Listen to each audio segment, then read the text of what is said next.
All right, if I still have a voice, we're going to pitch a few questions to Stephen. So, Stephen, I need to ask what the last few weeks have been like for you. I just have a data point in the numbers from our perspective here at the AI and Education Symposium. We decided to do a virtual conference this year because we sold out the in-person so quickly. We set up things to register. We were excited. We had like 34 people registered virtually, and we were like, that's great. We're gonna like really get to know them. And then I went to sleep, and I woke up, and my email was just scrolling with people who had registered.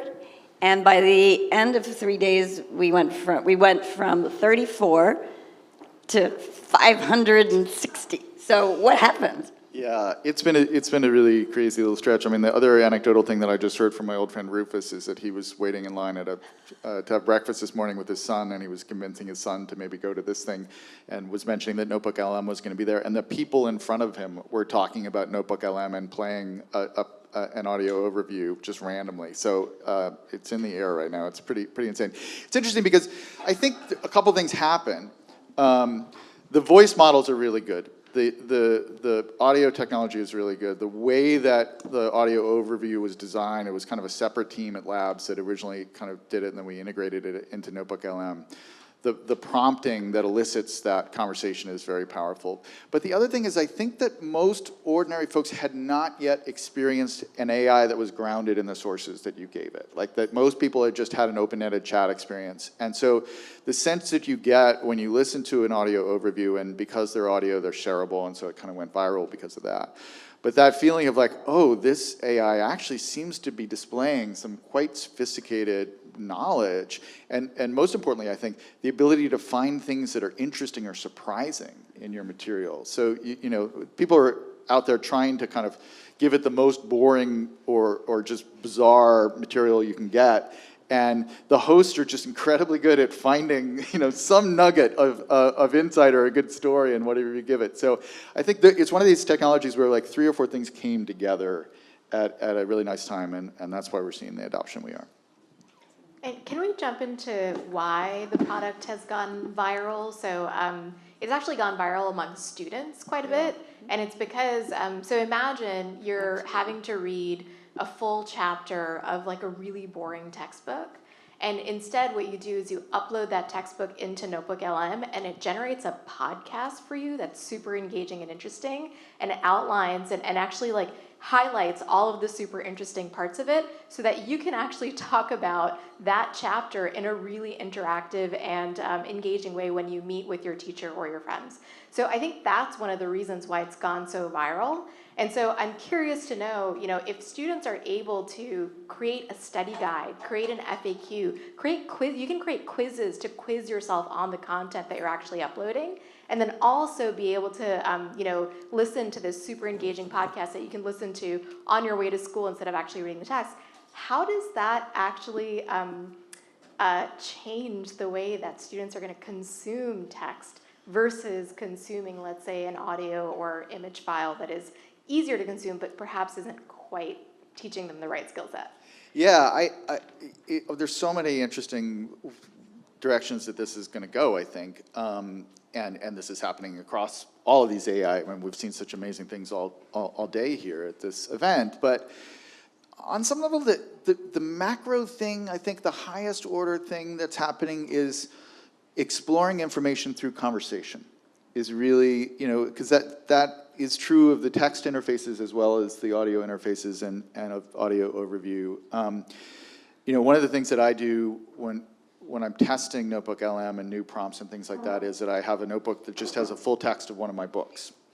And I'll just go in, whatever the new kind of tool is, and I'll just ask questions about the book and explore it. And that's my way of testing, like, how accurate is the model? Are the citations in the right place and all that? But I realized early on that exploring a book through dialogue is actually an incredibly interesting, compelling way to get into the material. It doesn't make sense for a novel. It doesn't make sense for, you know, narrative stories. But for information, for learning, it is a very powerful way of learning. And until language models came along, if you wanted to have a conversation with a book, you had to find the author, which is hard, so authors are scarce. Or you had to have a great teacher who was an expert in the book, who you could have a kind of Socratic dialogue with. But now, in the age of these language models, that conversation with a book is now possible, or an essay, or whatever you're doing. And I think there, one of the points that people made about audio overviews is that it actually lets you, if you like to listen and remember things better in the form of listening to a conversation, you have that option. And it also frees you up to kind of let the hosts actually ask the questions too. So you don't, when you're getting that first overview, you can just kind of listen to people going back and forth on the topic, and that is very illuminating, particularly for getting that initial survey, and then you can dive in deeper with the product. Yeah, I can imagine the conversation that students would have after interacting with this tool is just going to be so much more robust and so much more cognitively sort of higher on a higher level, that I wonder if the learning is actually going to be elevated, and the expectations, sorry kids, the expectations for you will also be elevated because you have this amazing tool at your disposal. That's what's coming up for me, and going back to what you said at the tip top, when we think about those higher levels of the DOK, higher levels of text, Bloom's taxonomy, because now you've already got the info, right? You've already got the recall, you've already got all of those first 1, 2, 3 levels. So now I can ask you to go in and critique that conversation. I can now ask you to go in and create your own conversation based off of what you've already heard. This is going to elevate, and even last year when we talked about this is going to elevate the ways in which we, as educators, teach young people how to ask questions. It's going to raise the bar for what we ask young people to do with knowledge, which is what I think is going to drive engagement. Gone are the days, are we giving you spelling tests, right? I'm now asking you to apply this in order to show me this. I'm asking you to interrogate this in order to create this. The collaboration that is possible across this is the question I have. Yeah, so agree, and Catherine. So, let me give you an example of how I'm using it, which I think is relevant to students. So I'm trying to figure out, what the next book I'm going to write is going to be, if I ever have time to write a book again. And so I have created a notebook called The Next Book. And whenever I have an idea for something, I read an interesting article, I have notes, whatever, I just throw it into that one. And so there's 9 different book ideas in there in various sources.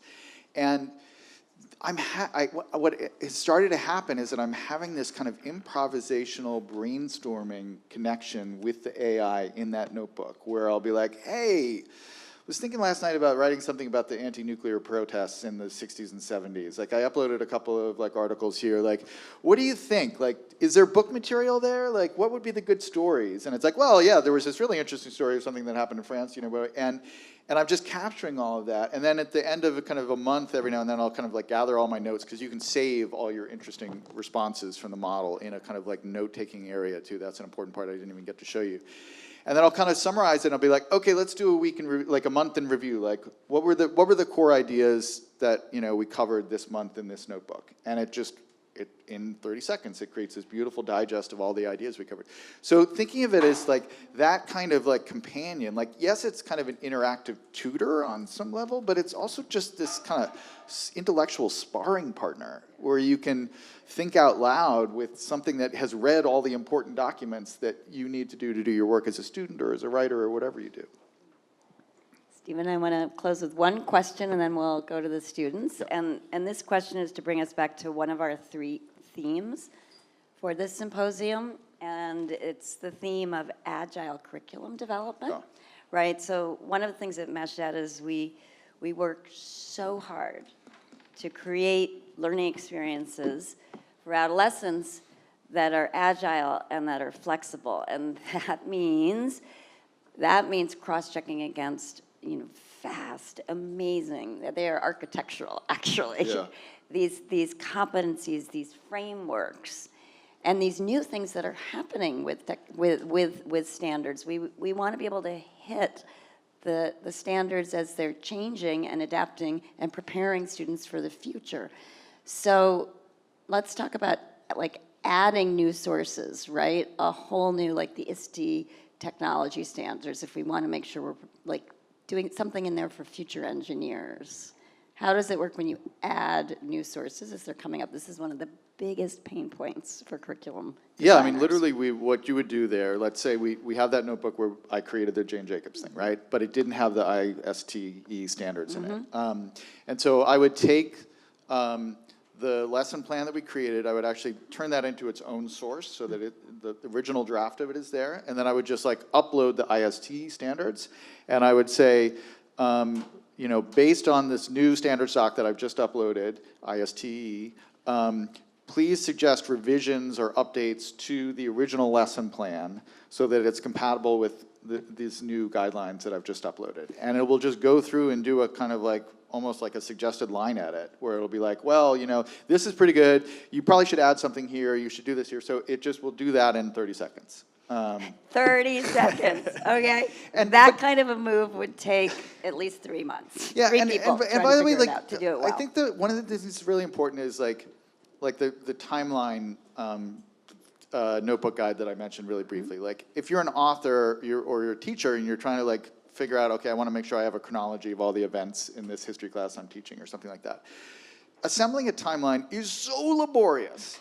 Like, no one is going to win a Nobel Prize for Literature for actually like or Pulitzer for like creating a timeline. So the fact that you can take something that would actually take you 2 hours and you can do it in 30 seconds, so that then you understand the timeline and the chronology and you can think higher order thoughts about the work that you're trying to do and understanding history or the flow of a novel or whatever it is that you're doing. So a lot of this is saying, like, we're going to just take all the stuff that is laborious and painful and free you up to think the more complicated things, and also maybe we'll help you with some of that higher order thinking too, because it is a kind of thought companion as well. But the speed of some of these things is really just so much time-saving potential. And I'll just add the citing of the sources. The idea that we know where it's coming from, and that we can check to make sure it's not hallucinating and that it's actually the source itself is so deeply reassuring. It's in some ways like the two state-of-the-art things that NotebookLM has right now, and both of them are really made possible by Gemini, is that citations flow and then audio overviews. Citations doesn't play as well on TikTok, but it is a really powerful part of the product, and so we're glad to have things that can go viral, like audio overviews, so they get people into the product and they can see nerdier things like citations that are actually really important as well. All right, this feels really fitting and great time, Stephen. We're going to ask our high school student leaders to have questions, and it feels really important to hear your voices since students have made this product go viral.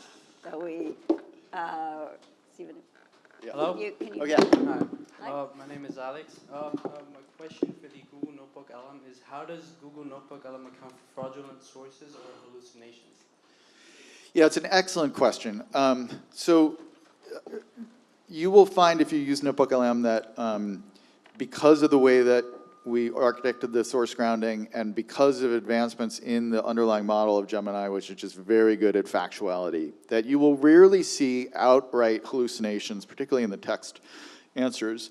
You will sometimes see the model, I think the better word for it is kind of get confused, that there's some like ambiguity in the sources, or it can be interpreted in different ways and the model will interpret it one way or another, but it's not like it just invents something out of whole cloth the way that the early language models used to do. However, you raise a good point. If you put completely fraudulent information in there, the mileage will vary. It's hard to tell. Sometimes it will actually call it out and say, this is wrong or this is offensive. There are kind of safety standards built into the product. But you also, people put in their novels and fantasy worlds that obviously are not factually correct, and people are getting a lot of value out of this. So the model is open to the information in the sources and will try to accurately represent that information. So you could trick it. If you are dying to work with fraudulent information in your workflow, NotebookLM may help you do that. I'm not exactly sure why you would want to do that, but it will try to be faithful to the sources generally. Yeah. We need a microphone. Here you go. My question was, how does a Google NotebookLM accurately summarize like informational text, specifically in PDFs and like handwritten notes? Does it use like keywords to cross-reference the topic with other sources? Yeah, it's magic, the things that it can do. So the core thing here is that you can put, just to give you a sense of the magnitude of this, most of you probably won't need to do this, but every notebook can have 50 sources in it. And each source, if it's text-based, can have up to 500,000 words in each source. So you can have 25 million words worth of information in a single notebook that the model is kind of versed in. One of the things I've been building slowly over time is a single notebook that has like 10,000 quotes from books that I've read over the last 20 years, plus the text of all the books that I've written. And I'm slowly building a single notebook that basically is an expert in all the important ideas I've ever read and all the things that I've ever published. And that is like my kind of second brain that I can use to think about things. So when you have a really big notebook, there's basically, as I was saying before, there's a context window of the model. If you take information and put it in the context window, the model is extremely accurate at summarizing and making sense of that information, even if it's just an image of handwriting, right? It just, these models are visual, auditory, they can understand all of these things in an incredible way. If the information is bigger than the model's context window, so Gemini has a context window that can basically handle 1.5 million words, as we were talking about, this man was talking about before. If it's bigger than that context, what we do is we choose a representative sample of passages or images from your sources that are the most relevant to the question that you have asked or the task you're trying to do. And so we have a very, it's Google, so Google is quite good at searching and exploring information, but basically we just find the most relevant passages and we put those in the model's context and the model's focus, and it then is able to answer the question on that. So if you have a big collection of sources, it's sometimes a little bit less accurate than if you can fit everything into the context, and we're going to give people more control over that over time so that they can see, how much of the context you're using and things like that. But that's basically how it works. One more question. She's got the mic. Hi, my name is Taliana, and my question for you is, because these tools summarize this, how might Google NotebookLM impact our relationship to reading? Relationship to? Reading. To reading, yeah. So how does NotebookLM affect the relationship to reading? So, one of the things that we did from the very beginning, and it was kind of stressful and we still haven't perfected it yet, is ensure that you can always see the full text of the documents that you upload inside of NotebookLM. We want Notebook to be a great surface for reading as well as having conversations and generating audio overviews. So you can read documents, you can do your course reading, and you can select a passage and say, hey, save this as a note. And so you can actually go through and explore just in a traditional linear reading fashion. And by saving the most interesting passages manually and creating notes, you can then take those notes and turn those into a podcast or turn those into a study guide. And so, I'm an author. Like, I'm hugely invested in people continuing to read and not just listen to podcasts about things that they would have read before. And so we built the reading tools first. For a reason, because we think that's an important part of it. We just think that we basically want to meet you at whatever kind of learning mode is best for you. If you actually have a better time remembering things through audio, we're going to create audio overviews and other formats that will do that for you. If you really like to have text conversations with an interactive tutor, we're going to do that for you. If you want to just read the document and take really good notes and have the AI help you understand things as you read, we're going to be there for you as well. I still want to emphasize the importance of humans around this, right? Like, a tool and resource does not change educational outcomes for young people. So even though we've got this incredible tool and we've heard these amazing tools all day long, these are still tools. Your reading ability, your fluency ability is still going to have to be practiced, right? You can get these summaries all day long. You can get these FAQs all day long, but the development that you and your educators work in concert around these tools, around the implementation, will always support the creativity and the agility and the aperture for what these tools can actually do.